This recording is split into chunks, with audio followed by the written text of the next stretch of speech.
There's never been a better time than now to stop what you're doing and tune in to Straight Up, TAB Radio's weekly podcast that will guide you through the difficult journey that is the punt. Whether it be racing or sport, the Straight Up team has your back. Now, from the studios of TAB Radio, welcome to Straight Up. Yes, welcome along to Straight Up. Thank you, TJ and Rylie Morgan. Great to have you back on the program. Marty Young, how are you? Yeah, very good. Good to be on board. Great to be back. McGuane gets past Brown. They're lifting the pies. They can sense it. McGuane's had 5 bounces. Nearly get another one. Round he goes. In he goes to an open goal. Mickey McGuane. Goal of the year. Mick McGuane joins us on Straight Up for this AFL preview thanks to Dankz Furniture. You won't see better than that. With 6 local stores in the metro area, there's one near you. There certainly is as we catch up with Mickey McGuane. Hi, Mick. G'day, Marty. Welcome back, Rylie. Thanks, Mick. How are you? Yeah, terrific, mate. Very cold and windy and raining here at the moment. Thank God tonight's game is at Marvel. We might see a pretty exciting first half on a fast track. Yep. Would have been a different conversation if it were at the MCG. Let's have a look at it. Carlton 450, Brisbane 120. The line's 27.5. Money coming for Brisbane late and total points 170.5. Yeah, very surprised at the selection table. Carlton, they've gone safe, haven't they? Have they ever? I thought they would have looked at a couple of their younger boys in Binns and Boyd and the Camperali lads. O'Keefe, he's over his hamstring from all accounts. Maybe bring him in to see if he can function with Charlie Curnow, even Billy Wilson, give him a look. He's been going okay at the AFL level, but they've decided against that. They've gone with King Cotter and Durden to come in and drop Akers, who had been struggling, and there is a serious question whether Francis Evans is capable at the level. Very good VFL player, but can he bridge the gap? That's the debate. And then from Brisbane's standpoint, McInerney comes back into the team, and Sam Day's out for personal reasons. Brisbane should win and win well. I reckon the over 26.5 it was, maybe 27.5 now. I reckon they're around the $1.90. Looks a pretty reasonable bet in this game because if they get hold of Carlton in one quarter of footy, they could get that margin where they want them straight away. Well, fair play to you if you can work out those selection decisions by the Blues leading into tonight, but I agree, Mick. I think Brisbane every chance of getting a hold of Carlton this evening. Gold Coast take on Collingwood, arguably one of the biggest games in Gold Coast's existence, you would say, at home there tomorrow night. Friday night footy as well. Gold Coast 2.08, Collingwood $1.75 favourites. The news just coming through that Brody Myercheck has been managed from that game tomorrow night and he will miss. The line at 4.5 points and the total points 172.5. Yeah, that's probably why they've rolled out a couple of cents, even though they're still the short price favourite, the Pies, Myercheck, Membry and McStay. The more they play together, I think they'll be more in tune to each other's nuances within a game. But in saying that, they'll get the experience of Sidebottom back into the team. He's going to be a valuable acquisition, and I think Lockie Schultz will be selected. Have you heard otherwise, Rylie or Marty? I think it looks like he's going to come back in. Correct, from what I've heard. Yep. And if that's the case, he'll just add to their 4.5 pressure game, which they have to have in tune against the Gold Coast Suns, because we know they like to transition the ball, particularly through 2 players mainly in Noble and Dan Rioli. Those 2 boys have been assets to their club, but also when they get speed on the game and get it in deep, even though King or Long or Walter don't mark the footy, they really squeeze aggressively behind that attack. And they're very hard to penetrate. So Collingwood won't want to rely on stoppage loss or allowing Gold Coast to transition out of their forward line easily, because one thing under Hardwick with the defensive structure he's certainly got in place, and the players are in tune with good gap control and understanding where to stand at various stages in their spatial defence setup. They're hard to penetrate. So Collingwood wouldn't rely on a transition game and think they're going to win the game from back to front ball movement. It's going to be an intriguing game. I think Rylie hit the nail on the head. This is their most important game in their existence, I would have thought. Are they the real deal, or they've been propped up by a soft draw? I think that's the debate. Collins will come back in. You'd think if he does, he's going to really shore up their defence, which he'll play. He was rested against the Bombers last week, and he'll be a viable option against Darcy Cameron to give his midfielders of Tukey Miller and Matty Rowell and Noah Anderson, these fellas, first access to the ball. And I think it's going to come down to whoever executes once they've got looks facing goal, going into their forward 50, who can hit targets when they're going in could be a point of difference. I think Collingwood deserve the favouritism. I think they'll win, but I wouldn't be surprised at all if Gold Coast really step up to the plate and have a crack and give themselves every possible chance to knock off the league leaders in Collingwood. Mick, how do you go with the narrative that Collingwood have to lose one before the end of the series, and almost some talk about they'll just play around in one of these games going forward, and this could be it? It just annoys me. I don't think teams need to, don't they? If you're winning, you don't muck around with your form. Yeah, I've never been a subscriber to that, Marty. I'm totally in your corner, mate. You never flirt with form because we know it can fluctuate at a drop of a hat. You can have a good quarter, then you don't get near it for the next two, or you have a bad game, you don't get near it for the next three if you deliberately tank in a way. I just think they misunderstand the competitor when you get to high performance. Most players want to just say their pride takes over and they go out and perform. We know there's a lot of players, say, for example, at Carlton at the moment, they've been questioned about their performance. De Koning, is he checked out? Cripps as a leader, has he lost his way a little bit? So we've heard from Boss this week, he's not worried about the 16th right through to the 23rd player selected. He's going to focus on his leaders to step up and lead the way. And most footballers, when they cross that white line, they're not having any other thought but to go at the ball 100 mile an hour, because I know over time we've seen blokes who do take short steps and they don't have a right approach to the contest. They're the ones that do get injured because they lose momentum in the contest. So I think that's a bit of a rubbish statement, to be honest. It's a bit like going to two up, boys. Just because you get 50 heads, it doesn't mean the next one's going to be a tail. And the game of footy's no different. Just because you've won 10 on the trot doesn't mean you're going to lose the next one. That's it. Get back to your competitive drive. You can certainly win as many as you can on the trot. Let the opposition derail you. But it shouldn't come from any internal thought about, let's have a soft game this week. Yeah, that's it. And they certainly won't be taking any sort of approach to the Pies on Friday night. Some cracking games of football to look forward to on Saturday. All kicks off 11:20am WA time with the Bulldogs taking on the Crows. The Dogs $1.58 favourites. Adelaide at $2.40. That's quite a fair differential in the market there. The line at 8.5 points. Total points 179.5. Mick, this is going to be a cracker.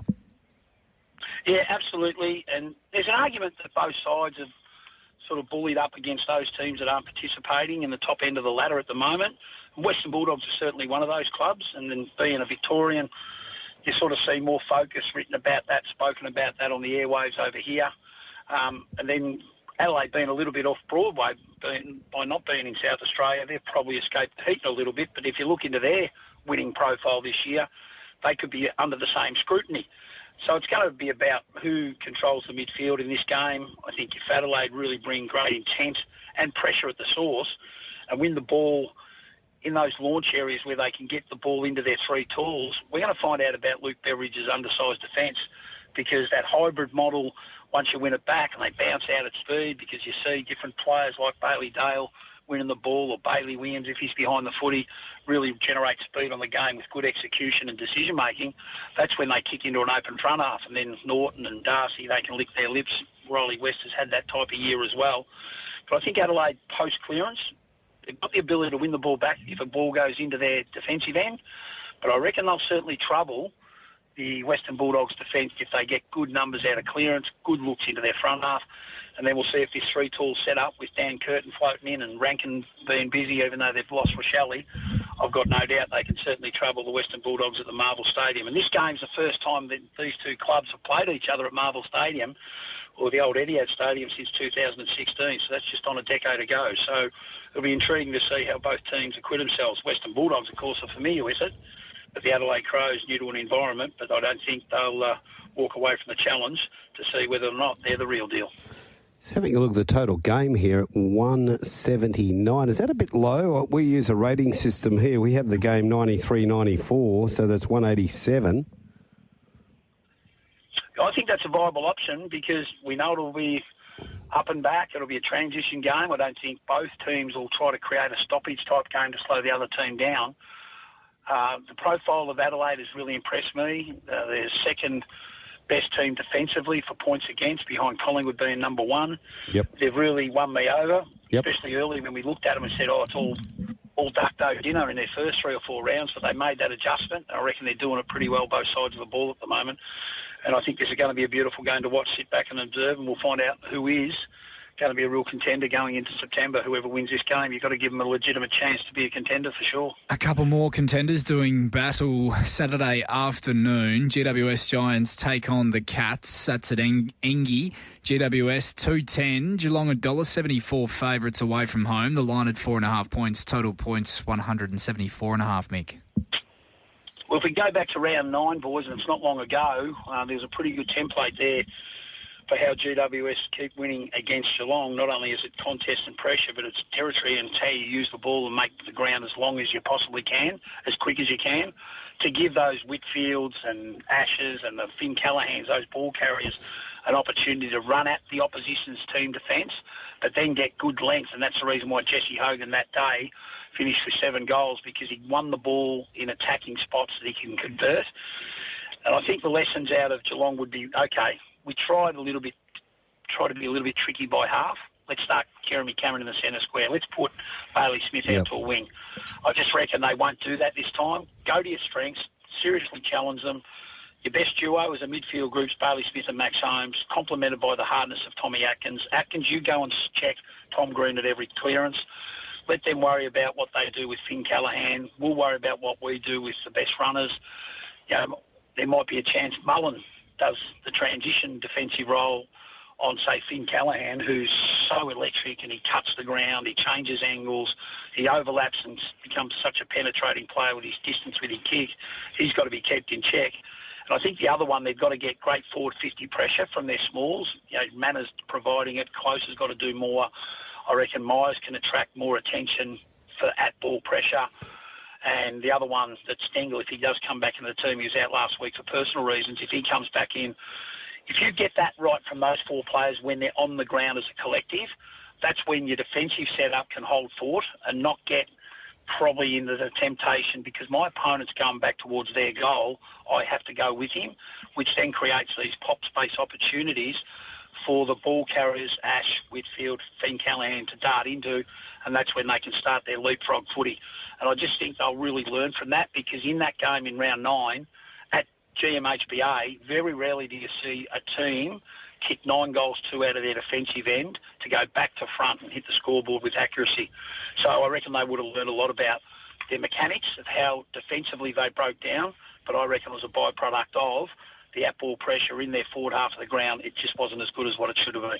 Okay, Mick, we'll have a look at Northern Race 5 as 5 minutes off. Just an update on the favoured runners here. $5.50 out to $8 goes Cherokee Miss. Kutos has been $4.40 into $3.40.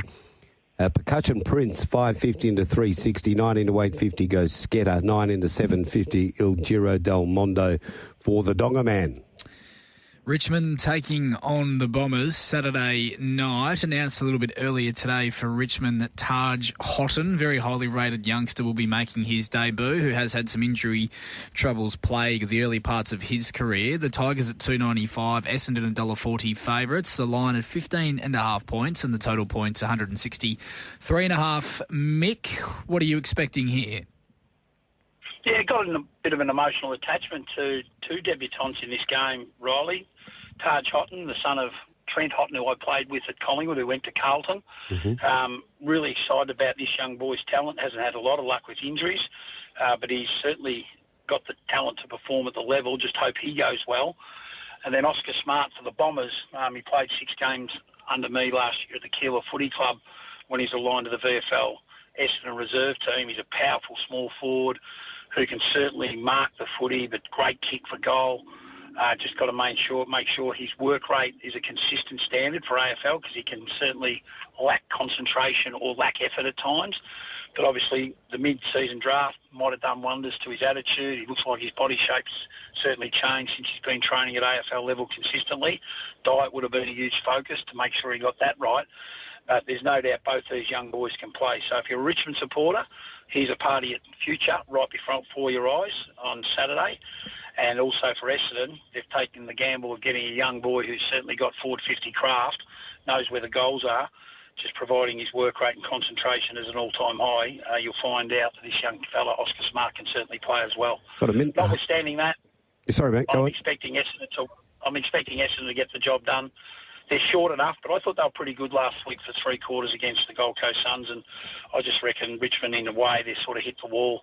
Their youngsters are sort of finding the season pretty long at the moment, and it's left to too few to get the job done. So I think Essendon, if you want to put them in a multi, I think they'll get the job done on Saturday night. The final of the Saturday night game, Fremantle-Hawthorn, we'll come back to that after this race at Northern, because it's a massive game with massive repercussions for both teams in it. But I just want to go back, and last week we spoke about Ashton Moyer, and you rightly said what you just basically said about Oscar Smart.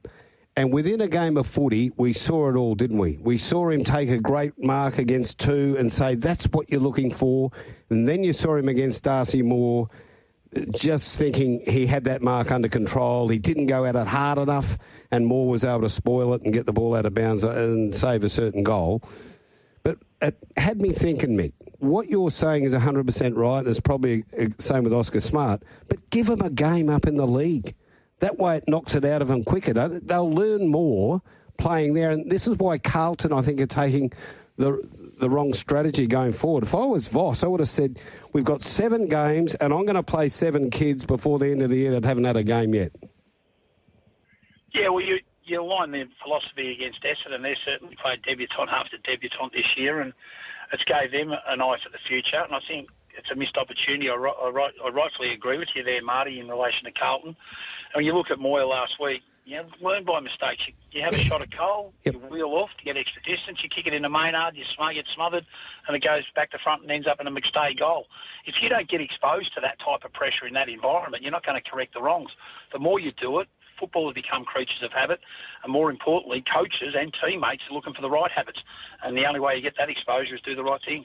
Okay, we've got Mick McGuane for Dankz Furniture online. We're talking about a very important game here at Optus Stadium on Saturday night, Fremantle and Hawthorn. Now, this game, Mick, as far as betting is concerned, has closed right up $1.90 each at 2 after Hawthorn started the week at $1.97.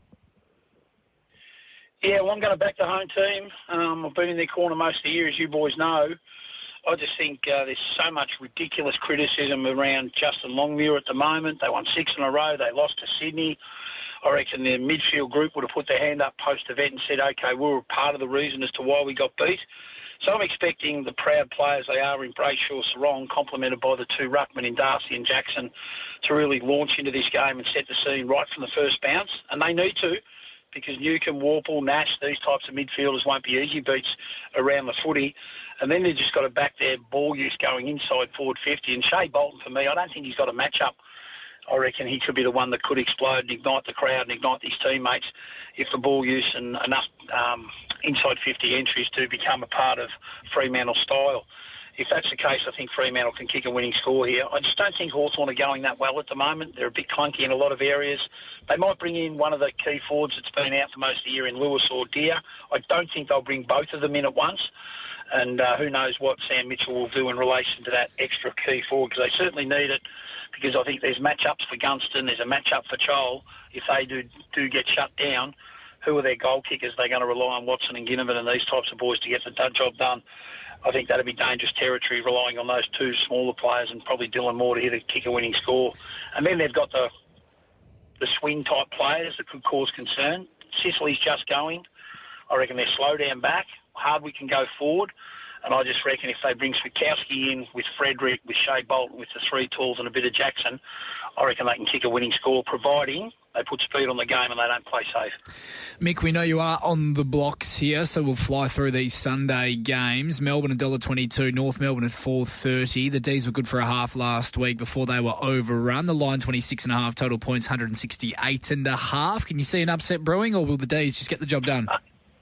I think Melbourne will win, Riley, but geez, the gap in the betting's too far for my liking.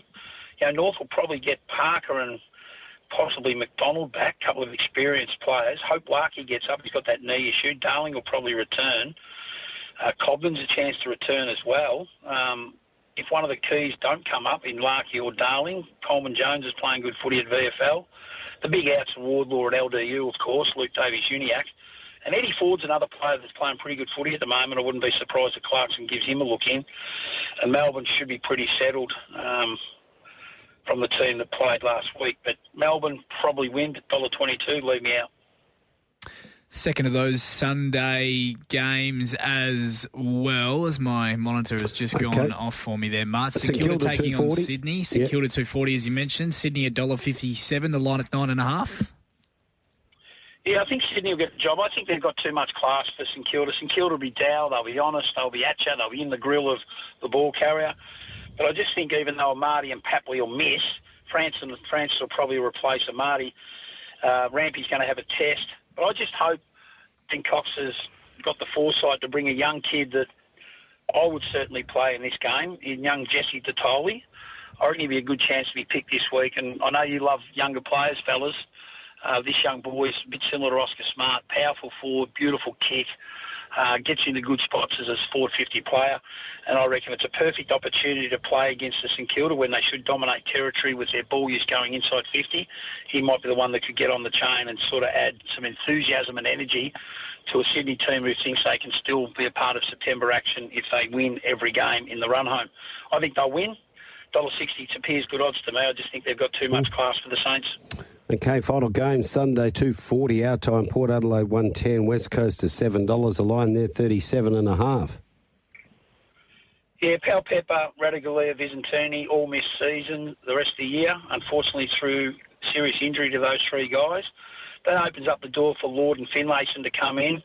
They both kicked 5 goals at Sandford level last week. Evans down back, Williams down back, they're both possibilities.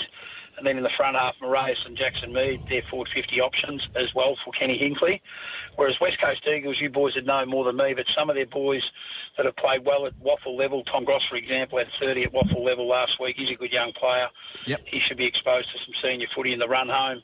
Owies, they recruit him out of Carlton, and Long, they both kick goals. They'll be considered. And then even Archer Reid is a chance to key forward to come into that team. And then you've got guys like Bazzo and Cole. Even a young boy that I coached over here, Luca Grego's learned his craft as a halfback flanker. We'll see if he gets a look in before the year's out. But I think in this game, especially at Adelaide Oval, Port Adelaide should be too good and justify their short odds. Might get a game this weekend, Mick. A couple of rumours swirling that maybe Luca might get a debut this weekend, so that may come a little bit sooner than you might expect. But that is our look at this weekend's round 18 action, Mick. We know you do need to get to footy training, so we will bid you farewell. Thank you for your time again. Enjoy the footy this weekend, and we'll do it again next week. Thanks to Dankz Furniture. Good on you, fellas. Enjoy the weekend's action. Thanks, Mick. McGuane gets past Brown. They're lifting the pies. They can sense it. McGuane's had 5 bounces. Nearly get another one. Round he goes. In he goes to an open goal. Mickey McGuane. Goal of the year. Mick McGuane joins us on Straight Up for this AFL preview thanks to Dankz Furniture. You won't see better than that. With 6 local stores in the metro area, there's one near you.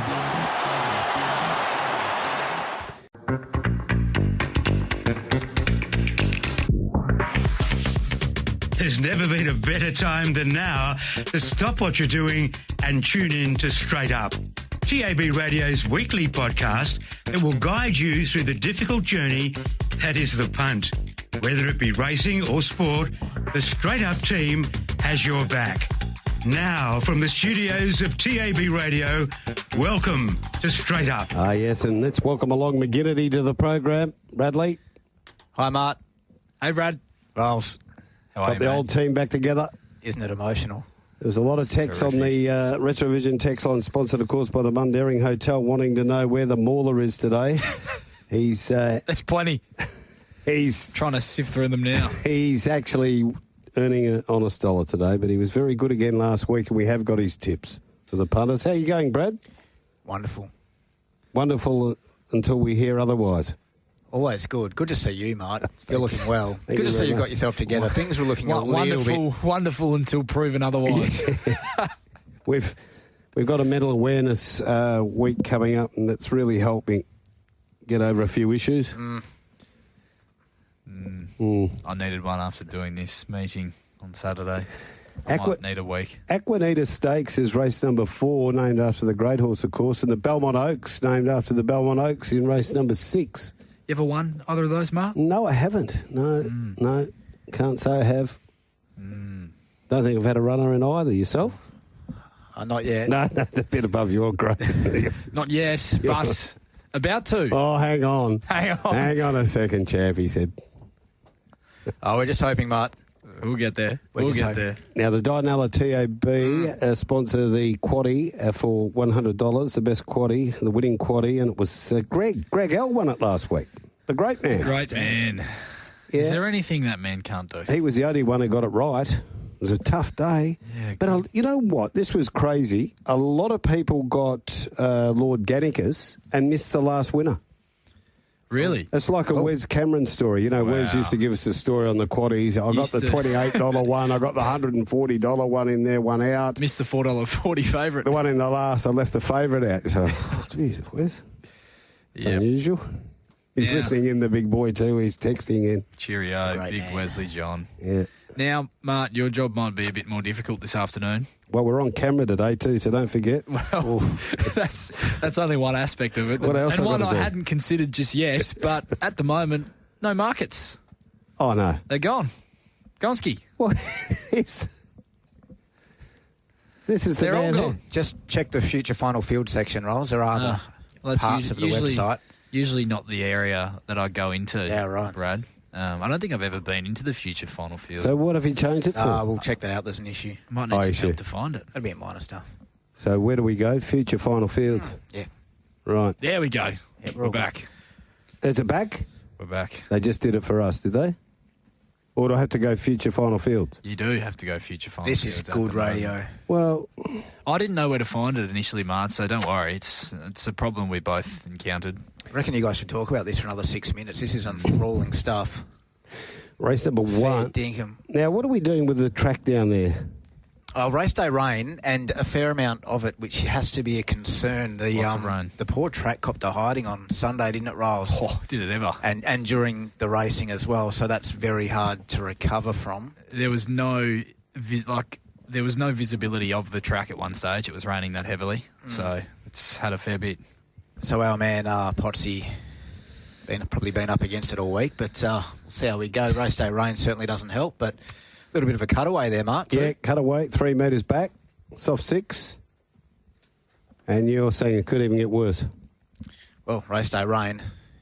Never How much? ideal. How much rain Well, coming? it said anything from 5 to 20, Up didn't to it? 7 to 20 millimetres 7 at to the 20. moment. So there will be, I would anticipate. Which is exactly how much more of Riley's lip we can see today, Mark. What do you think? He's, I like you both ways. he's been doing a bit of work, hasn't he? He knew we were going live to camera, so he's put the new glasses on. Ah, you noticed. Got a little bit of the Prime Minister sort of glasses you about him, haven't you they? hadn't made comment until then, so I thought I was flying under the radar. Very surprised there's a shirt under that vest too. Just thought he'd go vest only. Well, the Cup Run Distillery Plate is the first, and we get to see a pretty promising 2-year-old here, Twisted Steel. I don't think I can give you any fluctuations at this stage either, so no meerkats. Little meerkat 3. This little plan has worked perfectly. I knew it was you. Another little cunning stunt that you've pulled. It has been forwarded to the relevant parties. We'll get that sorted ASAP. Anyway. Twisted Steel's $1.65. Hubble's Dragon at $6.50. Sherpa Express $12. Slip the Jab $19. Number 5 is Girls on Fire at $5.50. 6 Kentucky Drive $41. 7 is Malolo at $26. 8 is Nistrith at $26, and 9 Paint It Red at $13. Oh, you can give me a little meerkat for Girls on Fire. $7.50 early, Mark. Someone's had 200 on there at the $7.50 Eastern States Pro. I'll give you a meerkat if I don't know. Well, I'm letting you know. So Okay, there it is. Thank you. Thank A you. couple of self-induced meerkats or self-anointed. Sometimes, yeah. Sherpa Express Pro place money there, so they like it to run into a drum. The favourite, well, it's been supported and will be in a large amount of multis. The big activity has not come yet, Rolls, but going on how some of these data 2-year-olds can be backed, wouldn't be surprised if it starts a fair bit shorter. Who? The favourite, Twisted Steel. Wow. Does it come across, slip the jab and it come across? Yeah, I don't think it'll lead. No. Slip the leading. Yep. And Girls on Fire up behind them from 3 for Lucy. I didn't really have a look at the trialers too closely. Any mad leaders there, did you think? No, not really. Just slip the jab. I thought Paint It Red, showed speed, thought they might roll forward there from that tricky draw, but other than that, I didn't think there was anything of note from a speed perspective to be able to go with these expected to on-speed horses in Slip the Jab, Brad and Twisted Steel. And the race itself, pretty hard to tip against a horse like Twisted Steel, Marty. You can certainly let him go around at that price at the moment at $1.65, but he was annihilated in betting. Put on a galloping exhibition on debut at Northam, really smashed the clock as well. Over the 1,100 metres, it was a very impressive performance. I think the horses in behind him that day go quite well as well. We've seen a number of them run well since, so only makes the run look even more impressive. And while he is back to the 1,000 metres here, he should be able to just slide forward to park over the speed without being posted deep, I thought. And yeah, for mine, that was one of the more impressive juvenile performances that we've seen this season, and think he could be very good. And listening to Kelly Kinnemont speak after the win as well, she mentioned, speaking to Lockie, that this horse had been working leading into his debut with Mardusa, who was able to win pretty impressively as well on a Saturday, and had been pulling his pants down behind the scenes. Yep. This horse, so clearly there's a massive rap. Not Lockie's, Mardusas. Oh, sorry, yeah. Just they report it? And yes, while we get back on track, I think it says a fair bit about the opinion of this horse behind the scenes. So I think he'll be winning, but the $1.65, no value there. One I do think is a big price, Slip the Jab. He's jump and run, and I think that'll hold him in pretty good stead over the 1,000 metres. He's shown some pretty extreme speed in his 400-metre jump outs, and while it didn't go to plan on debut, if he can do things a bit more professionally and find his way to the fence in front, which I think he should, I think he'll run you a race at the $19 and $3.50 a drum or thereabouts. What do you think of the trial of Sherpa Express? Liked it. Very promising. Form lines were pretty beyond reasonable as well, so there's a bit there to work with, Mark. Bradley jumps on. He didn't ride in the trials either. Hubble's Dragon trialled well. Trialled super. Really well. That's a nice horse there. And you have to be respecting of Dan Morton's first up at the moment. The way his team's going, particularly the horses that he's producing fresh at the moment, Marty, they're just winning for fun. Yep. All right. Before we go any further, I noted the package come in, and when he's got that look on his face, he was up to something. What look?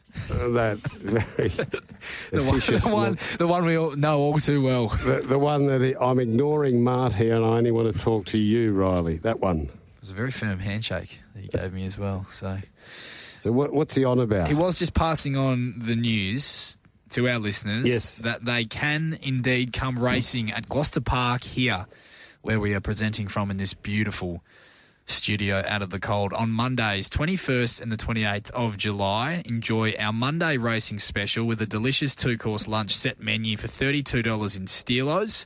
Bookings are essential by visiting www.gloucesterpark.com.au. Monday racing at Gloucester Park, entertainment with horsepower. So you get a 2-course meal for $32.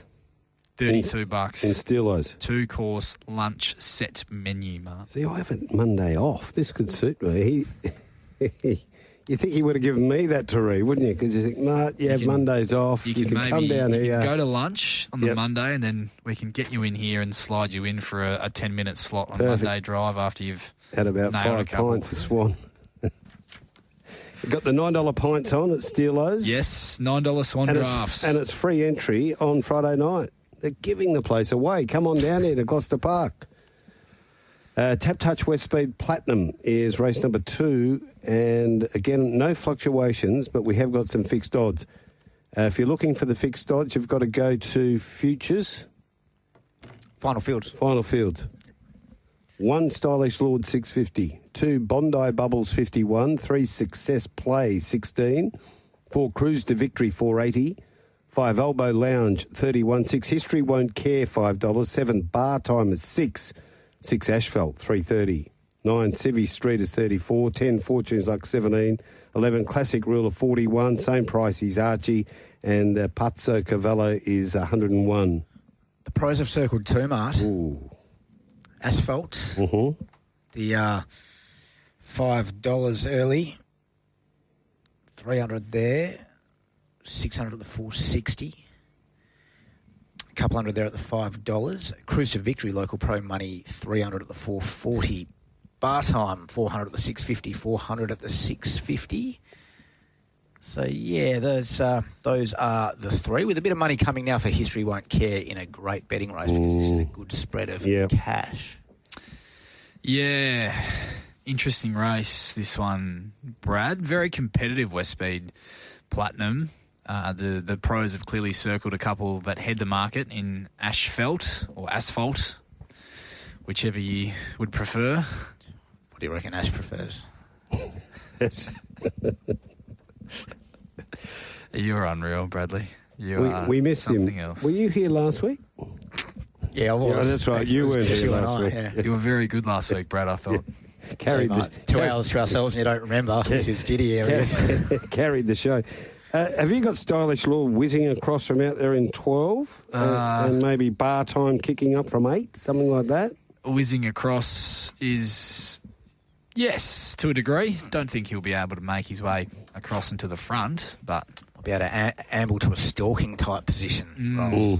I thought Bar Time would lead this quite comfortably. You'd see Success Play, Stylish Lord come across from their wide gates. Horses like Asphalt, He's Archie and Classic Ruler, Cruise to Victory even look to hold positions just in behind the speed. From a map perspective, I thought Cruise to Victory trialled well leading into his return, then he was a monster run. On resumption, was never better than 4 deep the trip and still kept fighting to go down under half a length at the finish. Under Braden Garth, it's always, for mine, Brad, a little bit of a worry what sort of run that takes out of a horse, particularly given it was his first run of the campaign. Gutbuster, yeah. Yeah, especially with a horse with no second up form in the form guide. But once you do dig a little deeper, you realise that's not entirely true, as he was a dominant winner, second run back off a 59-day freshen up in Class 5 company last year. So it's not exactly true that the horse doesn't go second run back for the campaign. So I wouldn't be reading too much into that. From a form perspective, William Pike jumps aboard. That's always a positive. Maps for a much better run throughout from the barrier and back into Westspeed Company. I think it looks a much more suitable race for him. Would love to be able to back him each way. And the way the market's trending with this money for Asphalt, you may even see it late. So it might be one to just park for now and see if you can get a better price late in the piece. I think Bar Time can bounce back. Backs up off the 7 days. The rain around is only going to certainly enhance his chances. You know what you're going to get from him as well. He'll rock and roll to the front and get them chasing early. That's a likeable formula if we do get the inclement conditions that are forecast, Bradley. So I can certainly see Bar Time bouncing back at an each-way quote. And what to do with a horse like Asphalt, who couldn't have done things more impressively last Sunday. But again, it's always hard to, I guess, truly value those wins, given a lot of those horses just don't handle those kind of conditions on those really heavy tracks. So the win and the visual aspect of the win can be amplified a fair bit. And a quick one to you. What do we do with History Won't Care? Because we've got Jason Miller coming up on the program after this race. Well, it's building really nicely. It's building towards a wet track by universal rulings. Yeah, you handle it. Going well, 1400 looks good for it, etc. Mm. There's a few here I could be interested in. As Riley said, like, absolute respect for Bar Time. Cruise to Victory will be tough for me to butter up again after backing it last start, unfortunately. Cruise to Victory. Oh, you took the triple figures. Yeah. Stylish Lord can absolutely stalk from a breezish position and run a race. Looks that sort of horse that will handle that and really enjoy the claim. And I think it's the... were you disappointed with his run last start, given the run that he had? I thought he was quite flat on that occasion. I just sort of thought it was a bit of a tough assignment for it off that sort of spacing, freshen up spacing, etc. And expecting much better from it this start. And no issues with the Dracona form.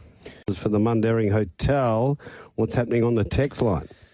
Plenty, Marty, on this Retrovision text line this afternoon. 0427 789 571.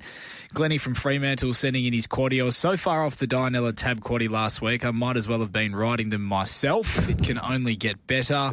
Though I am, pre-warning. This is Glenn's opinion, not mine or any of ours, though I am looking forward to hearing again about Woburn Gold being a dead-set cert as I steadfastly ignore her in choosing this week's winners. She rivals Malkar Pindari for the title of WA's biggest all-duck or no dinner sub-80 rated mare. Overhyped, come at me. So There we go. Glennie from Fremantle has sunk the boots in. He said he's hopped off the Woburn Gold train. At your own peril. At your own peril. Uncle Cole finds a way. Yes, he does. More often than not. BT from Bunbury says, afternoon, boys. Bradley, can you drop me my Pro V1s when you head down this way on the weekend? Thanks. I know you don't drink beer, so I'll have the apple ciders stocked and ready for you at the BTC on Saturday. Have a good look at yourself, McGinnity. Without R. Morgan in the Arvo, the show isn't the same. Love your work, Benny from Bunbury. Benny's one of mine, that is for sure. Obviously. Afternoon, boys. Rumour has it Pike was offered the ride on Slip the Jab and politely declined. No shock. Wow. Very excited to see Ashfelt in the second on Saturday. My best of the day. That's Zachy from Burswood. Loves the show. Gets involved each and every week, but bit of mail there. Zachy's already won a Mundarian voucher, I would think, from memory.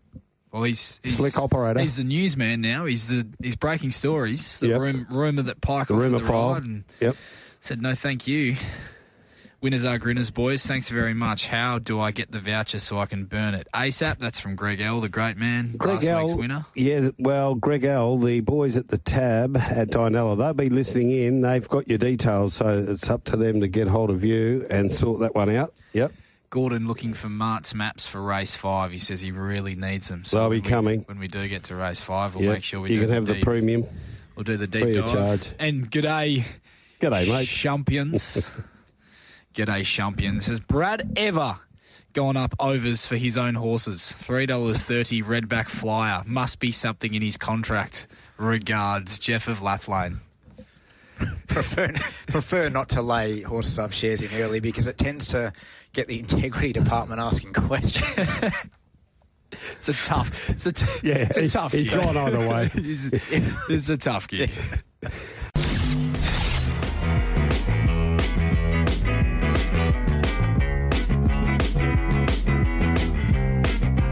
Welcome back to Straight Up, and we're here for the Mundaring Hotel and the TAB at Dianella. Jason Miller is our special guest joining us right now. G'day, Jace.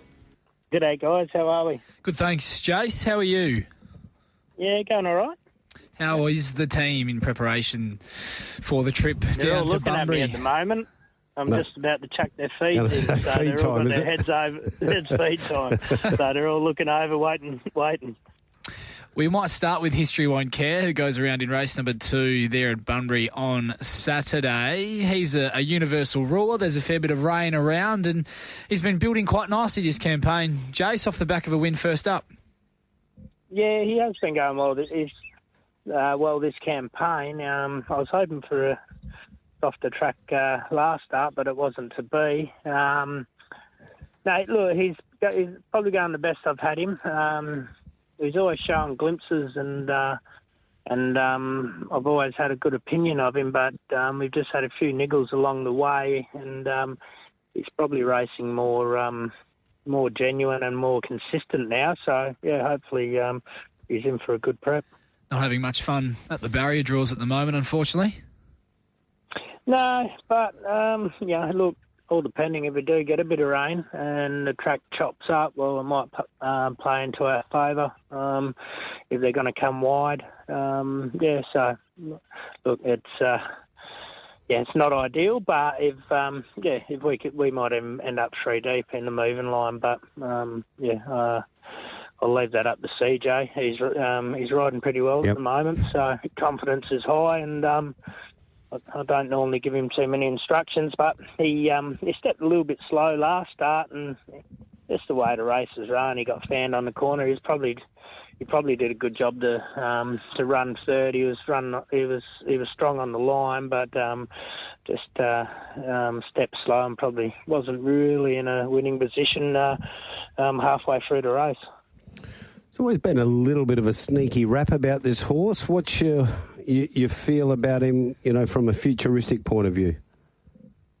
I think he's still got a lot to offer, and he's still he's been a big, raw, immature type, and that was the type he was when we bought him, and he's just he fibrillated last prep, and he just had a few little niggly issues where we've just had to tip him out, come in, and he's I think he's a good Saturday horse. Okay. And he's just starting to put it all together. Still a relatively lightly raced 4-year-old Jason. He steps up to 1,400 there on Saturday, which off his last run looks to be very suitable. Do you think he'll stretch out over a mile at any stage? Is he a horse that if he was to run well there on the weekend, is that something you might look at trying with him this campaign? Yeah, absolutely. I think I was actually thinking about that earlier on today. I thought probably next start, all depending on how he goes, it could quite easily be a mile. Whether that's his spot, or I don't know if you want any more than that, but I definitely think he'll get over a mile. Early finish of the day, Jace, with Patron Express in the one of the features, the Aquanita Stakes. Has there been a setback since the was it the Racon Tour? No. I galloped him. His run, I was really happy with his run. He just probably pulled up just a little bit flat. I galloped him on the Tuesday before the Guineas, and look, he worked good, but I was probably only 95% happy with it, and I nominated him, and I said if he draws good, I'll start him, and he drew wide, and I made my decision easy. I went, I'll just leave him, and I know it's not ideal, 4 weeks, 14 to 2,000, but I think you can get away with it with 3-year-olds because a lot of them are suspect at the distance, and you go back over his runs when he ran in the Guineas, he was hitting the line strong over a mile. So I think he'll be hitting the line. But small field, very competitive field, and some good chances in it. Hey, McGinnity, should you declare your interest and leave your room here for a potential conflict of interest, being the part owner of Redback Flyer, having a conversation with the trainer of another horse? Is that allowed? Yeah, I'm not sure how the stewards say that sort of stuff, but with my wife's family friends with the Brights, who are probably some of the luckiest owners in WA. I think they're in Patron Express, they're in Admiration Express, and Burn Survive as well. So they've had a great run with you, Jason. Yeah, well, I've got a few people that are in Bon Joy and Admiration Express, and they were the first 2 horses they bought into. So, it's going to be disappointing after that, isn't it? Like when you buy the next one, and we win a Class 1 at Northam, and so it's no good. So, we've got a good bunch of owners, and we've had some lucky owners. So, yeah. Jace, from a form perspective and watching his runs this campaign, not only this campaign, but last campaign as well, in his replays and how he's raced for mine, he's always looked like a horse who was going to be at his best getting out over a trip like the 2,000 metres, which is what he gets there on Saturday. Is that something you've always felt with him as well, that we wouldn't see his best until you were able to really stretch him out in trip and get him fit?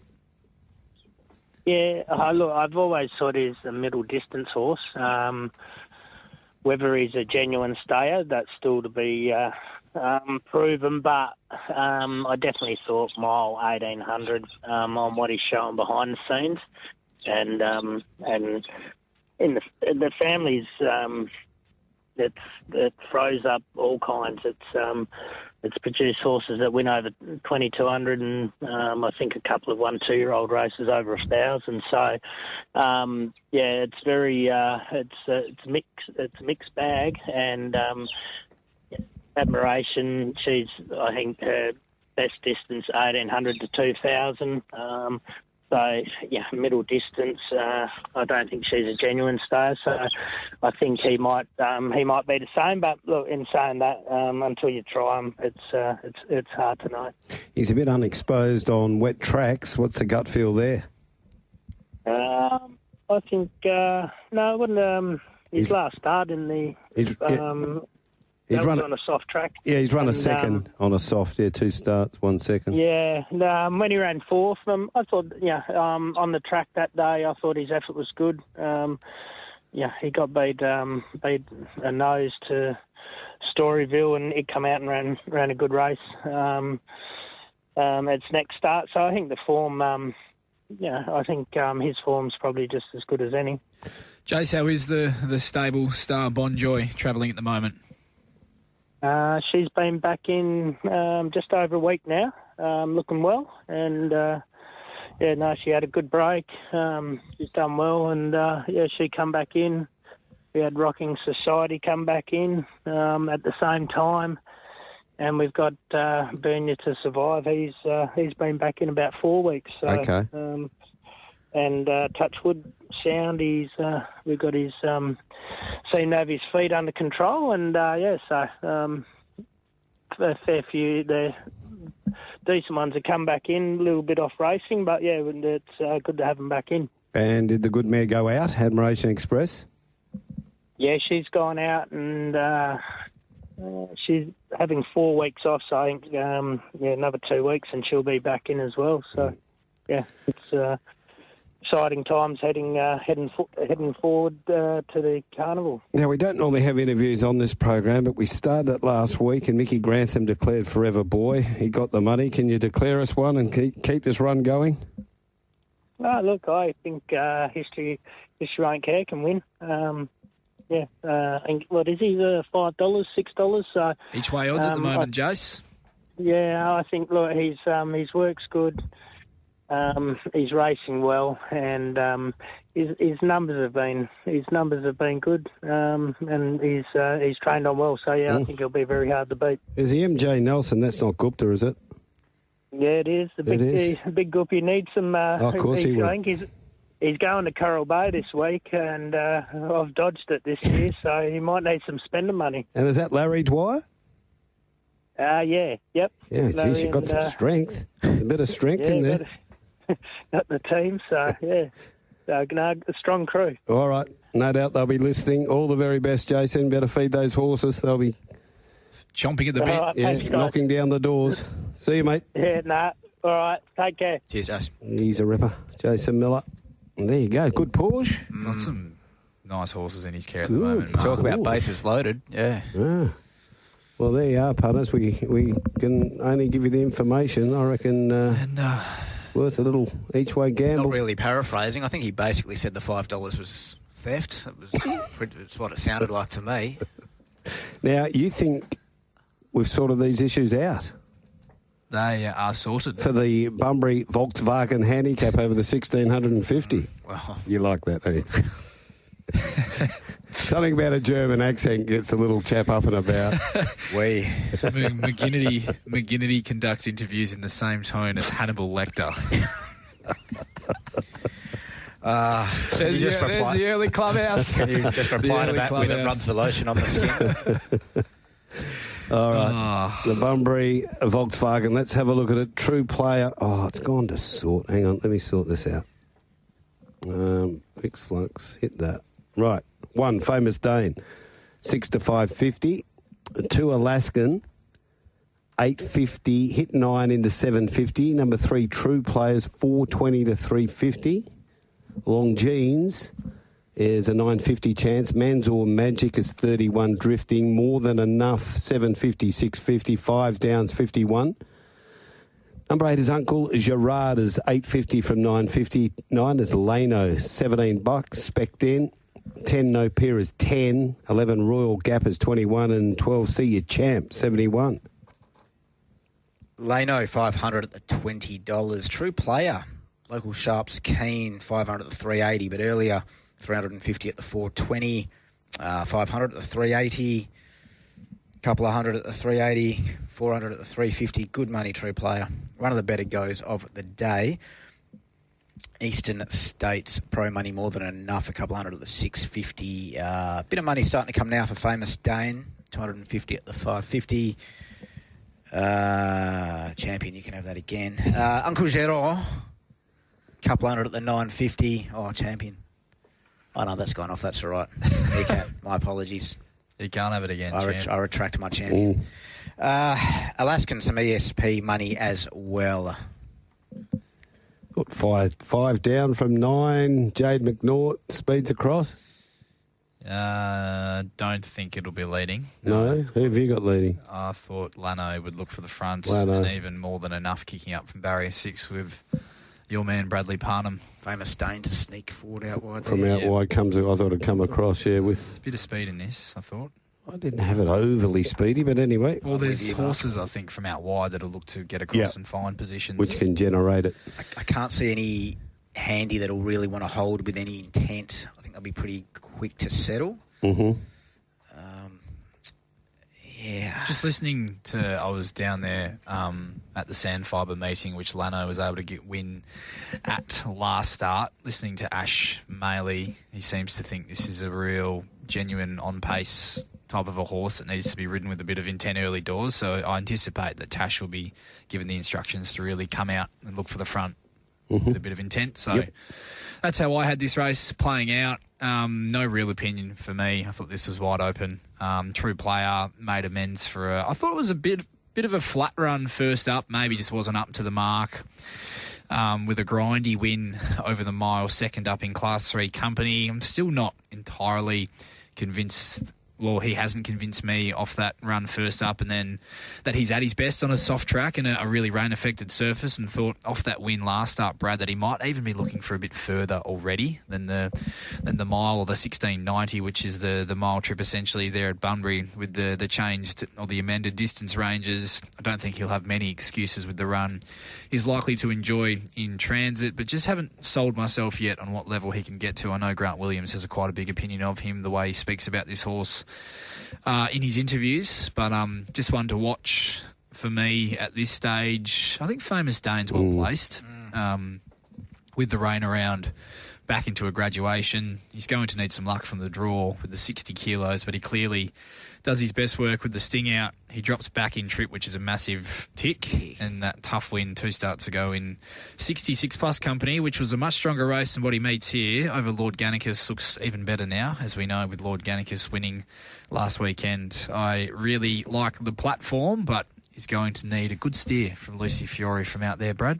Got to carry the 60, but you love loose on a horse with weight because of those magnificent hands.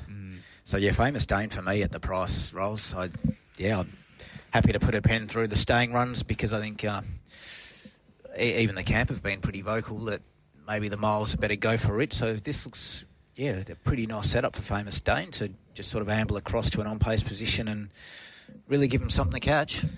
Couple of others I just wanted to touch on quickly. Mart, No Peer, for a very much informed combination at the moment. Joey Azzopardi and Donna Reardon, her horses are going really well. She was very good into second last start, building nicely into her campaign. And also Uncle Gerard. Geez, he's running good races, but he is Uncle Gerard at the end of the day, isn't he? You'd want to place aspect or component to that bet, wouldn't you, Ross? With you, that No Peer is also an attractive price each way. A few others we can talk about. Alaskan's should be about ready to fire, shouldn't it, Ross? And Mantua Magic was a sneaky, nice run. It's got something there. Longines better.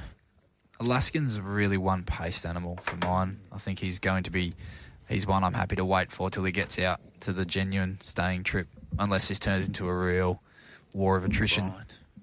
Mart? Yeah. They've sort of taken their time getting him out there, hasn't he? He's had a few runs. Who? Alaskan? Has he? Third up now. Third up. Yeah, okay. All right. So that's big jockey change, though. No betting? No betting for me. Toppy for me. Toppy for you. Yeah, Famous Dame. I'm with you a little bit. Yeah. I'm with you a bit. I think if any of them are going to handle the conditions, he will. Race number 4, and they're in the yard. They're in the yard at Northam. Get your bets on. From the text line for Mundaring, once he starts giggling over there, you've got to say, you text, you get on. Duppy's not happy. He says, talk about controversy. Jared from Scarborough's had his voucher taken off him. Yeah. You can't win 2 in a month. Yeah, that's fair. Yeah. Oh, I'm agreeing with you, Mart, so Dupp can... Dupp got the beer. Did he get the beer from Mauler? I bet he did. We're getting there. He says, imagine if us regulars stopped texting in, you'd end up like that other Racing WA podcast who gets AI to write them songs. Brackets, yikes. Have to give credit to Bradley. He's giving you some credit now, Brad. Going up, $3.20, King of Light. He cops his fair share, so need to reward him. Little clap of the hands there for Bradley. 10 days into dry July, going well, wasn't planned, still waiting for the Maulers carted. Has he given an address to us or a phone number we can pass on to the Mauler? Because he's very keen to pay this debt. I'm pretty sure he's given his details to the Mauler. The Mauler, those details have been passed on. He's normally a debt payer, I've got to say that. Well, yep, what else we got? Thomas from Como asking if Bradley can put hostile talk into the railway market so the punters can multi him this weekend into him winning the railway as he's the Maulers railway horse. Wasn't that Lost City? Oh, might have been. No, it was the previous one. That was the first one, wasn't it? He has a new railway horse every week. And he's done the job on opportunistic now too because it's gone to the paddock. He's building a fair strike rate, the Mauler. Good afternoon, guys. McGinnity Lecter, a bit of battered bird with a glass of Chianti. It's Rick from Bindoon. That'll do. Sounds good to me. Good. Bit of battered bird. Yes. Right. Aquanita Stakes. We'll get cracking on this before we go to Northam. Over the 2019 metres, 2:39 start time. And let's have a look at the betting here. Elite Missile, 340, 320. Arcadia Park, 550 to 6. Bondi Bay, 12, 16, 15. Redback Flyer has been 330 to 390. Patron Express, $10, $13. Number 6, Our Paladinal, a favourite from the Dinella TAB. The boys are in love with this horse. 370 into 310. And Metallic Marlin is a $51 chance. A story of a bit of a state of origin story to this, the punting aspect of this race, Mart. The SP is a keen elite missile because the data's hot, so 500 at the 340, 500 at the 320, more money to come, and that will come late as well. The local sharpies are keen Our Paladin Owl, 400 at 360, 400 at 370, 400 at 360, 500 at 350. A little bit of each way support there, Arcadia Park. And plenty of rank and file money starting to build for Redback Flyer. Would you be going forward with the Redback and maybe leading? You certainly don't restrain in a race with this. I think the plan will probably be similar to last start, where you come out and see what happens. Yeah. And what happened last start was they went very quick early, so he settled in midfield, and I'm not sure this will happen in this race, but you sort of come out there around the traps and just see what happens. There's a chance this gets messy mid-race. Oh, I thought Arcadia could be the other one who takes it up. Yeah, I thought Arcadia Park would lead. For mine, anyway, Brad, and I completely agree with you, you wouldn't want to be negative from a gate like that in a field like this from a speed perspective, but Michael Lane did say in his post-race interview after that win over the 1,800 metres, that was back in May, that he didn't really want to lead on this horse going forward. He thought he was always going to be a horse that could ride with a camp in behind the speed and really chase home hard. So just something to note, that leading probably isn't plan A, but might be something that he's made to do if he really springs the lids and nothing else. Wants to take it up, going in unsurprisingly, with the mindset myself that the Belmont Guineas is comfortably the strongest form line to be taking into this year's Aquanita. Elite Missile ran past Redback Flyer in the straight there, and while Redback Flyer was 56 days between runs and is likely the more suited of that pair for mine out to 2,000 metres, it's just the expected really muddling tempo of this race, and the small field I think plays more into the hands of a horse like Elite Missile, who has the more for mine anyway, powerful finishing burst under the bonnet and the bigger finish. So I'm expecting Brad Parnham to just sit back, let it all unfold and choose his time to push the button. While 2,000 metres may stretch him, I don't think it's going to be a trying 2,000 metres, and that might just play into the hands of a horse like Elite Missile, who's been going super in his recent runs. Massive respect for Redback Flyer. He can absolutely win.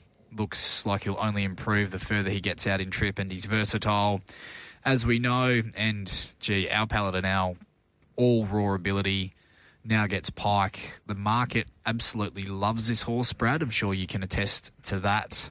While he wasn't able to get the money last start, he could not have run much bigger. Concur. It's going to be an enthralling race. Mart, you've always been one for the classics. I'm a bit Arcadia Park. Just because if the rain calms, it's probably the best wet tracker. Our Paladin goes good on a wet track. Yeah, there's another little spanner in the works. The possible wet track. 7 to 20. So no tips around? You're obviously... I'll be betting. Yeah. Of course you will. But it'll be with my heart. We love that. Well, the gap where my heart should be. Nothing wrong with that at all. Can you tell our punters, how is the horse going from the stable? Apparently has improved. Laney very happy with his work, etc., etc. And I know there are a few people that have said to me that there's some issues with the bars on, but apparently the feet are improving as well. So... all systems go. He's a big boy. Yes, well, let's have a look at the first leg. And thank you, Richie Bell. Terrific read there from the great man, Rich. And the Greenfields Lodge handicap is race number 5 over the 1,000 metres. Time to go 3:15. And one Brave Venture is 26. 2 Hostile Talk out to 21. 3 Miss Flirtatious, 15. Number 4 Massamune is 12. 5 Valsacina is 18. 6 Want a Winner, 360. 7 Desert Whisper is 480 out to 5. 8 Lord Shiva, 550. Number 6 Oracle Sun, 61. 10 Horcrux, 850 into 550. 11 Under Influence, 31. And then the first of the emergencies gets to run Wicked Venom at $14. Didn't even look at me for that meerkat. No. He's slipping. Yep. Wicked Venom, 1,000 at the $13. Lord Shiva Pro Money, 500 at the 550. Another 300 at the 5. Another 250 at the 550. Lord Shiva. Well textured, Mitchie. Desert Whisper, 400 at the 460. 300 at the $5. Want a Winner, plenty of rank and file money there. Is in a lot of multis as well. Want a Winner. Horcrux, ESP's a keen Horcrux. Hence the meerkat.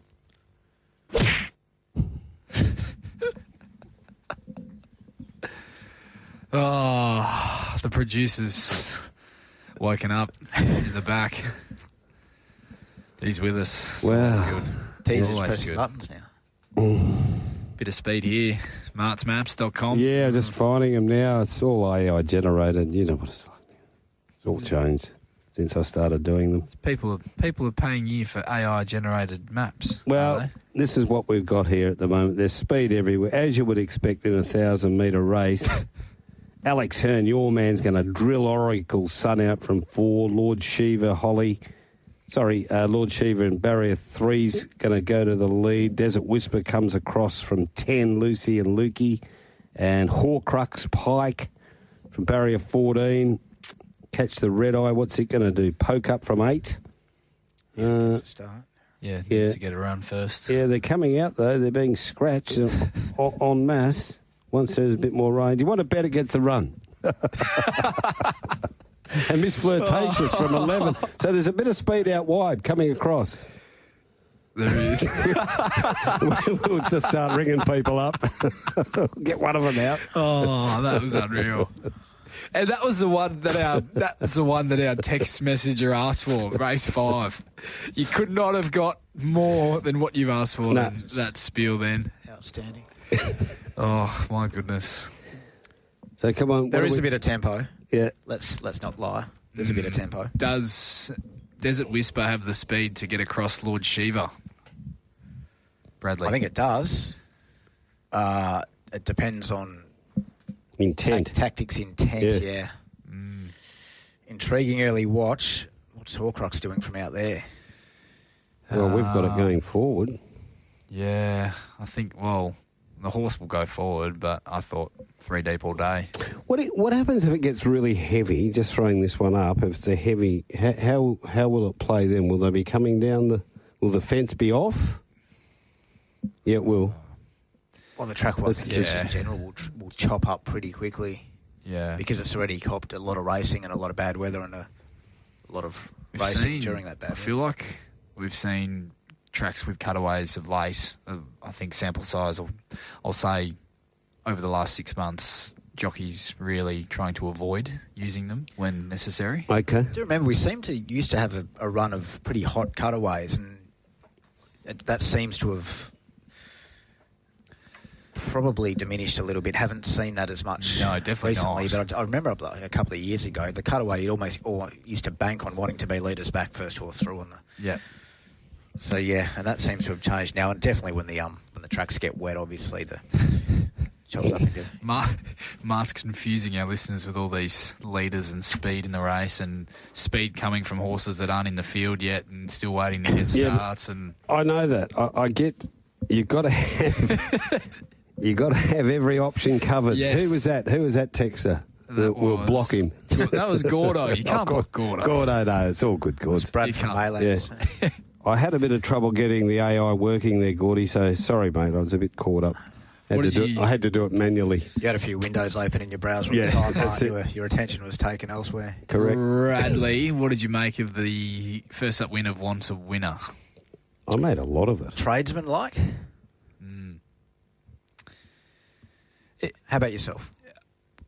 Part of me thought it was perhaps the win of a horse already. I think tradesman's a good way of describing it, but already maybe even looking for a little bit further. Correct. Then another part of me thinks that he will improve massively having that run under the belt and could just be better suited in a race where they clap the speed on and get along in a really good gallop, which they should here. They didn't get along it was quite a muddlingly run race, the win first up, and he was able to tough them over the concluding stages up along that inside part of the track, which I don't think was the A1 by that stage of the day. With the speed engaged, he should get a beautiful passage for Chris Parnham to just camp right on the back of the speed horses in the race and really come with a run late, but I'm just uneasy about the drop back to the 1,000 second up, Marty. Well, you're not a drop back man. Let's put that on the record. Well, not necessarily. Well, no, you're actually putting words in my mouth. No, you have been on this program and said you don't like them dropping back and you've got to have rules. I said, no, you said at one stage. It has to be relative to the race and the horse and the condition. Well, I think you should stick with it because I reckon that it should be going up in trip, not back. Well, that's what I'm saying. So you think, Mayor? I think he can still win on ability this race with the setup, but I'm not as confident as I'd like to be to make him a bet in the race. Marty? I like one in this race a little bit. Oh, beautiful. We need one for the quaddy. Each way. I'm hoping can jump just reasonably, nothing special, and I'm looking at a midfield Donga. 3 wide type trail. Should be fair enough to get out and unleash. Just pretty happy with this horse's body of work, this preparation, Rolls. You love a good body of work. I think the drift will come pretty soon because the money's been for a number of other horses. So I think the drift will continue to happen. And, at that double figures each way, Massimino will get me, Mart. One out wide. Well, not really out wide, I guess. Nothing wrong with the win of Desert Whisper last start. She smashed the clock and has had her run spaced, which I like. She does have a bit more weight to carry this time around and likely has to absorb a bit more pressure than she did there as well, which is perhaps why I'm taking a bit more of a set against her in this race. I don't think the setup is as good this time around as it was last start. I think Miss Flirtatious can win. Okay, by Safeguard. She's a really nice, as she showed last preparation, she's a quality mare on her day. she's got early speed, but she's also shown that versatility to be able to win with a camp in behind them from off the speed as well. You go back through some of her best form, and it actually reads up really well for a race of this depth and nature. So it wouldn't surprise me to see her put in a massive run fresh, and she's got a terrific first-up record as well. So while it does look a bit sticky from the draw with the speed drawn underneath her, I think if Jade McNaught could just follow it across and find herself a position, then she's not impossible at big odds as well.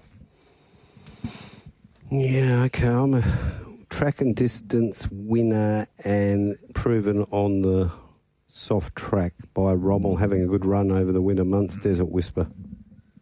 Sticking. It's a wide leg, isn't it, for the quad? Yeah, you'd be throwing in a few. Want to winner yet to get on a wet track? That doesn't worry you? I think, aren't there enough question marks on this horse to say you'd want to lay it if you're a bookie boy? Well, we have already, so yeah.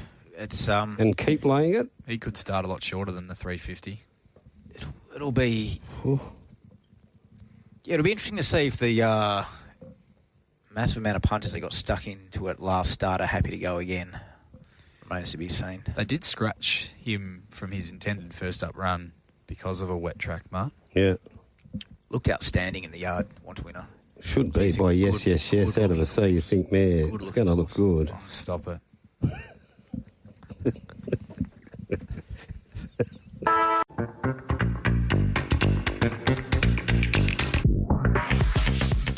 There's never been a better time than now to stop what you're doing and tune in to Straight Up, TAB Radio's weekly podcast that will guide you through the difficult journey that is the punt.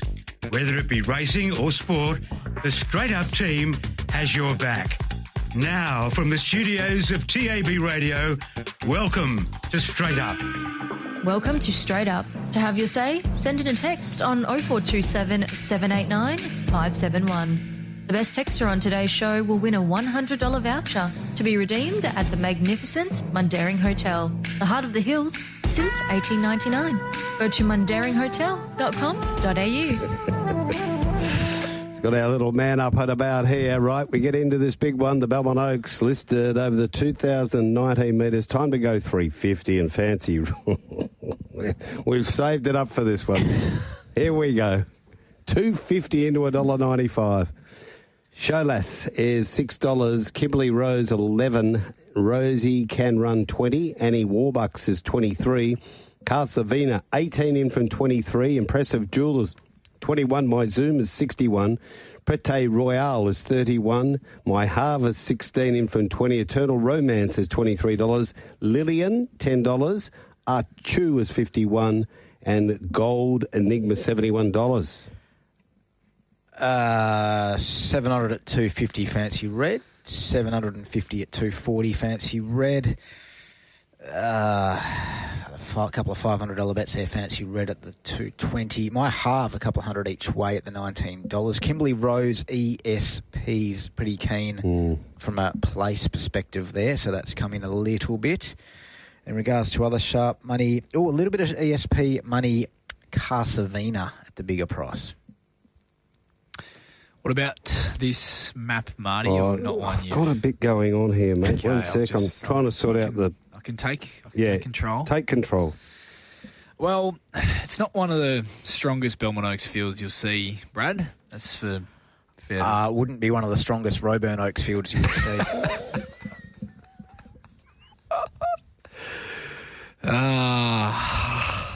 Bradley. Yes, it's not the deepest of listed races, that's for sure. The favourite Fancy Red has put together an outstanding preparation, culminating with 4 wins and a pretty dominant performance against the older horses in Saturday Company last start. She does look hard to beat again. Should get a good run here on the backup. She's a line chaser, Brad, but she definitely needs to tick the 2,000 metre box. Yep. What she does have, you said, she's got class on her side. There's no question about that. 3-year-old Smart, as we've discussed a few times in the past, 3-year-olds can get away with seeing out distances that might not be their best and do it on class alone. We've seen that a number of times. But you've got to set your mark for one at 2,000, especially 14 straight to the 2,000 on a 7-day bounce. And, punters are keen to be involved at pretty much any price, better than even money. But for mine, I think I'd want closer to $3 to get involved. Okay. He's pretty good Adam Durant, though, isn't he? If anyone can do it, Adam can. Yeah, I'm having a couple of small speculative plays here. Well, not really. I guess I'm looking at trying to get this favourite beat at the price. I do think she's under the odds, although I'm respecting of what she has done. Show Lass comes through the strongest form race in the Belmont Guineas, and actually didn't mind the way she stuck on that occasion, very much up in class. She was unable to find her favoured role in front there, and I thought she should be able to work her way across and to the top here despite drawing wide.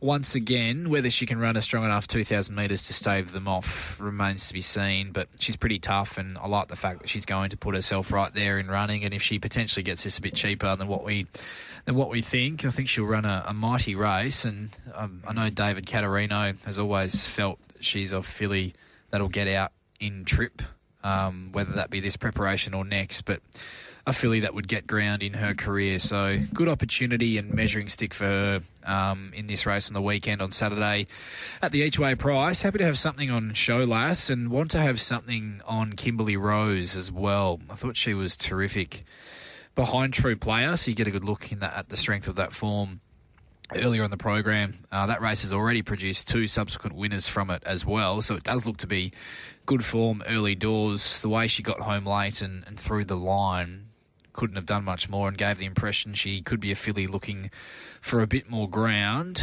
She'll certainly get back in running from the gate that she's drawn, but she'll be charging late and at the double figures. Looks a likeable each-way betting proposition. So I'm happy to have something small on Show Lass and Kimberly Rose, and think the favourite, while likely to end up with egg on my face, think she's a little bit under the odds at the $1.90. Yeah, what you're saying makes a good deal of sense there, Rolls. I won't be keen fancy red unless I see something sort of, 350, 370 range, and that's not coming. So I'm going to be looking at each way at a couple, one being Casavina, who I think is begging for 2,000 metres. Correct. And as much as that run might have looked a little bit plain, I think there's a nice enough staying filly there. The other one, Rosie Can Run, who's put in some really nice runs in grad races at a mile, been right there. Look at the winners. These are close margins too, not big margins. A couple of lengths. Arcadia Park, Forever Boy. God has spoken, sire. There's a bit of staying stoutness there. Martin, this is $20 each way Rosie Can Run. I reckon that's a nice little each way bet as well. I'm going to throw one in for your quaddie players. Make sure you put this in rough. Annie Warbucks out of a Teofilo mare by Longleaf, who's a fast-net rocker. So you got that. I know that cross works. Fast-net rock over a Teofilo definitely works, and has one on a soft. That's Jordan Rolfe, last start winner. The great man. Yep. Might upset the boss. Wouldn't that be something? In the Oaks. And, of course, the favourite by Sessions in the Oaks. On to race 7. Cha-ching! Swan Draft Handicap. I heard Swan Draft being advertised on 6PR. The actual product. Can we get them? We have to be able to get them, don't we? Surely. Yeah. And then we get a free cartoon. Tunic. Free Can we get some tunics? Oh, you need them. The 1,200 metre Swan Draft Handicap. This is a time to go 4:22 on Saturday. Third leg of the Dinella TAB Quaddie, and Sisu Warrior is $12.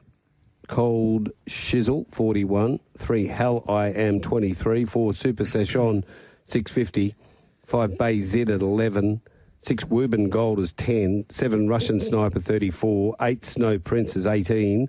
9 Sentimental Bell, 650 into $4. Sunny Honey is 650 from 8. Tycoon Harry's 21 into 12, if you don't mind, putters.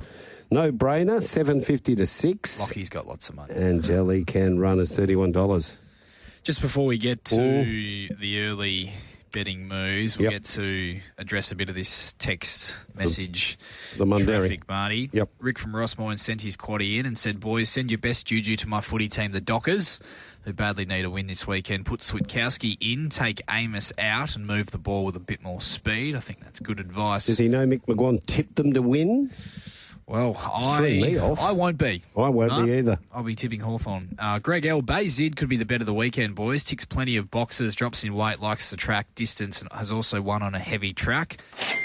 Bradley will have to get in a room full of mirrors and have a good hard look at himself if it gets up, as I think it's overs at the $11. So I went up $9.50, thanks, mate. More quaddies coming through. Fred from Fremantle sending his in. Good to have Fred with us this afternoon. Afternoon, lads. Can you tell Vincent Kennedy McManus that if he keeps laying on plein air in the last, I'll keep betting? Someone check in on the big fella from Bellis on Monday, as I think he's in for a huge weekend. Did you hear that they won the Perth Cup? We did actually hear that. I think Desert Whisper, that's his horse, isn't it? Yes, it is. There you go. We've tipped one of them. He had a winner yesterday, did he? Yeah, was it Be Awesome? Yeah, Be Awesome for Steph Backridge. Got the money. That combination's going well too, isn't it? He said it would, yeah. Hey guys, long-time listener, first-time texter. Ooh. Just wondering if the video version of this podcast will be in a platinum subscription service for the fans, similar to Mart's Maps. Thank you. That's from Tiana of Success. Good on you, Tiana. It's coming. Don't worry about that. It certainly will be. We need the Swan Draft tunics first. I'm not sure what this one means, but some Lionel from York has said... He's a beauty, Lionel. When a jockey doesn't try on a horse, does the advice come from the owner or the trainer asking for a friend? Come on, Lionel. The Pommy Pie letting us know that there has been a cutaway at Belmont in the past. Thank you for that, Pommy Pie. Jared from Scarborough. Now, we've got to get to this. Is he bluey? He's not happy. Well. Can't win within 3 months of previously winning the Mundaring voucher. What utter bulldust. So we are rewarding mediocrity nowadays. He's taking it like a man. May as well just hand every texter a participation ribbon like they do these days, Mart. The chasing pack needs to get better material. Yeah, fair enough. Shouldn't be surprised a betting radio station cuts you off when you start to win too much. I've seen this script before, McGinnity. Anyway, I'm boycotting the text and on long service leave with Duppy. That's from Jared. There he goes. And while you're talking about Don't leave us, Jared. Don't leave us. We need Jared to stay with us. Yeah, while we're talking about Dup, the Maulers tips have come in. Race 1, Twisted Steel. What price is it? Yeah, lots. $1.70. Race 2, number 8, Ashfeld. $3 something. Race 3, True Player from his stable. $3 something. Race 4, number 1, Elite Missile. $3 something. Low threes. Oh, hello. He's the best bet. Race 6, Want a Winner. Yeah, $3 something. Race 6, a bit of value, best bet, Fancy Red. He'll still tip $1.95. He'll tip more winners than me. Race 7, number 9, Sentimental Bell. Yeah, favourite, $4. And in the last, he's backing the one you're continuing to lay on Plain Air. So bit of value there. Number 13. 7 of 8 faves. So it could be a big day for the punters. Just malt them all up. And that's them all, of course, Mitsubishi DVM. Head out there and see the team out there. They'll look after you. Right, what about this? The Swan Draft handicap. Wages? Wages. Let's go with the wages. Sentimental Bell, hence your Meerkat Mart, a couple hundred at the 650, 550, 300 there at the 550, 300 at the $5, 500 at the 360 when it went off. No brainer, 400 at the 550. Sunny Honey, 450 at the $8. Woobs, 200 at the $9. Glennie said can't win. A little bit of money there, Bayzid as well at the bigger price. Greg L's best of the day. Bayzid. I can see it. Yeah, you can get it. If you're not on the winner, then it could be the one. What about No Brainer here, just leading for fun, the So You Think horse? Oh, not crossing Bayzid, I wouldn't have thought. I've got it. That would be immense from the Platinum package. Yeah. If first up off 900 million days between runs without a trial, No Brainer goes to the front. 2 and 4, all right. And it's That Blinkers might again. be me Blinkers done. again. Bayzid done. Right. Yeah, okay. This AZ. It's playing up this A. I'm going He's back got to no faith. I'm going back to manual. Draw him up next week. Oh, you love the Spanish ones, Mark. I've still got to do a bit more work on the AI. Oh, wow. Look out for Mark's new deep fake maps next week. What about this money for Tycoon Harry? It's serious. Yeah, it's good. Lockie must have stopped by the Mundaring and had a bet. And don't forget to, if you're listening, coming back from Northern today, you call into the Mundaring and he'll be up at the front bar buying drinks. As long as you've got a driver. They supply drivers if you overdo it. He's got about four guys. They just sit out the back. They're like little AI robots. If you had one too many, just ask Butch. He'll drop you off himself. There you go. They might even take you back to your car the next morning. Come on, we've got to get cracking. The Yanks up there at Carnarvon. If he gets two more into him, he'll be legible. Yeah. One more in the book for me. Sunny Honey each way, $7 round the traps. There you go. Harrow. The race sets up so well for this horse. Not a betting race for me, Marty. Sentimental Bell, if this track does get very wet, dead set swimmer. Yeah. Trialled really well leading into her return without her race day blinkers as well. And I thought her fresh run last preparation behind a very nice mare in Objectify was very good. She'll get back. She'll get a long way back. So I'd be wanting each way to be backing her, Brad. She'll be launching late if she can really get her toe into the ground. I've got her on top. But Super Session crying out to win one. Gets another really nice setup and a nice each-way price as well. Still unsure how Sisu Warrior was able to grab him on the post last start. And Bayzid, not the worst either. Leads this quite comfortably, I would have thought, and thought he stuck on really well. Last start in defeat behind Want a Winner at $151, and that blinkers go on as well. That form could look really good if Want a Winner wins again or runs very well earlier in the day. So very open race, Marty. Nothing in the book for mine. Today's Saturday Metro Quaddie for the Dianella TAB. Text through your Quaddie selections on 0427 789 571. Include the tag Straight Up Quaddie and you could win a $100 betting voucher at the Dianella TAB. Thank you, Richard. Let's have a look at this last race, a Nixon Electrical Handicap. Just on that previous race, Cold Chisel first up. Is that some sort of a silly knockout drops? Nice trial too. Yeah. Okay, Nixon Electrical Handicap, 1,400 metres. Excel Train is $13. Galaxy Affair 31. Celebrity Prince 850. Great Fortune is 8. Decoration spec'd in 51 to 26. I Dreamed a Dream 61. Sun Bronze is 31. Cherry Can Run 31. Mama Tamboo 23. It's coming. Bellini misses 20. Agent J is 71. Regal Statues 8 to 650. On Plain Air 850.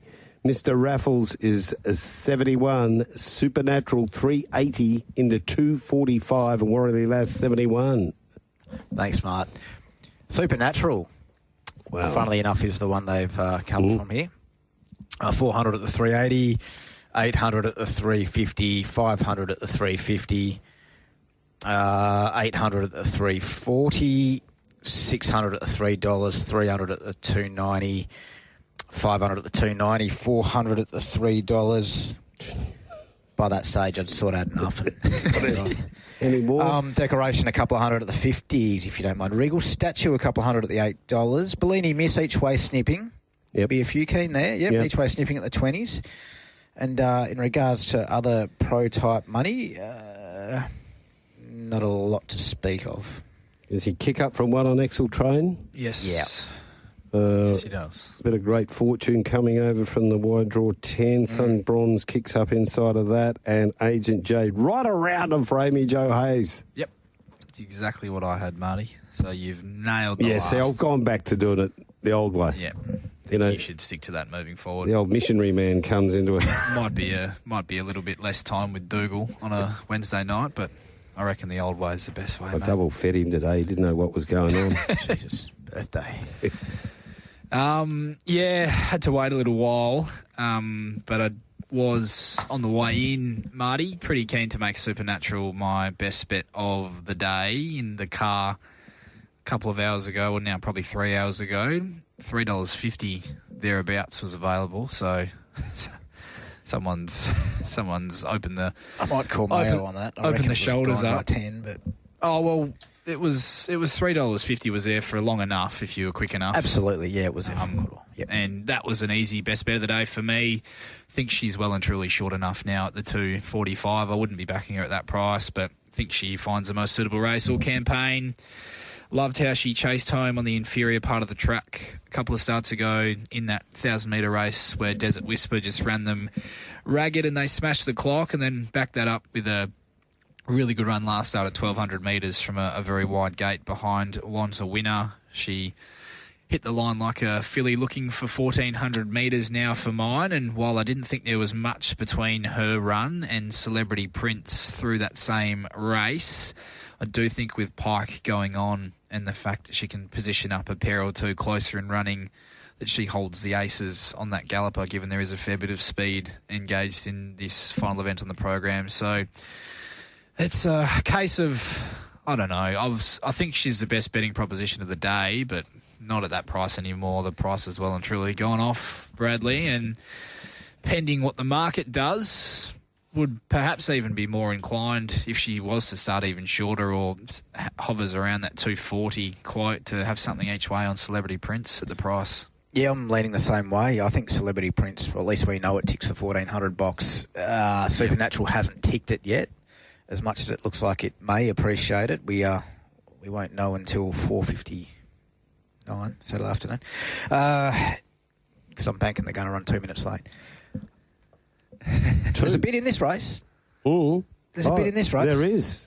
Emplein Air has been tipped, blinkers on, going really well. And I reckon you can forgive last start. I don't think, as this Pinge track gets a bit stickier, I don't think horses are appreciating being in traffic behind them. They don't seem to be picking up. Runners. They don't seem to be picking up through. Mama Timber is going well. Declaration, the money's come great. Who knows what to do with Great Fortune? If the real Great Fortune turns up, Rolls. Yeah, I would have loved a setup where it could find the front. I don't think it can. That's my knock on it off that freshen up. And even Excel Train can run a race. Yeah, absolutely. They wouldn't want to leave it alone in front. Tough horse to get We've past. got a couple here. Big odds. Cherry Can Run. It was a good run last start. Caught my eye at Penny behind Dracona. Would be going in my quaddie. Yeah, Cherry Can Run at $31 and loves a heavy and wet, and forget the wide draw, Regal Statue. Blinkers on. Yeah, Celebrity Prince each way for me. I like what you are leading to with that, Ross, because that place price is going to be better than the win price for Supernatural by the looks of things. Game about to get underway. In fact, there is the bounce down for this Thursday night thriller between Carlton and Brisbane. It'll be interesting to see. Always like to see kicks the first goal for the punters. Well, let's get our best bets. Bradley? Race 3, Famous Dane. Could entertain, no peer each way. Race 5, Massamune, double figures. Race 6, small each way, Carsavina and Rosie Can Run. Race 7, Sunny Honey each way at $7. Race 8, Celebrity Prince, $9 each way. Yeah, not a great betting day for me, Marty. No. To my detriment, most likely. Taking on Fancy Red in the Oaks at the price, I'm going to be having something on Showlass to lead all the way, and something on Kimberly Rose at the double figures as well. I loved her run last start. Nothing ridiculous there. And then in the last race on the program, at current prices, I'd be more inclined to tip Celebrity Prince each way. I was pretty keen to make Supernatural the best, but I'm just surprised now if she wobbles out to a bet price, given the money that has come. So, yeah, it's a tricky one. Okay, so we've got Carnarvon racing tomorrow, so we'll get Glenn Gregory up in a minute and find some winners there. A Broome and a Bunbury. Are you going to Broome Saturday? No, I'm at Carnarvon tomorrow and Kalgoorlie on Sunday. And I will remember to take 6 layers of clothing this time around. And, of course, we've got Port Hedland on Sunday as well, so we talk to Troy Morrissey tomorrow. Gee, you've been terrific again today, McGinnity. Yeah, thanks.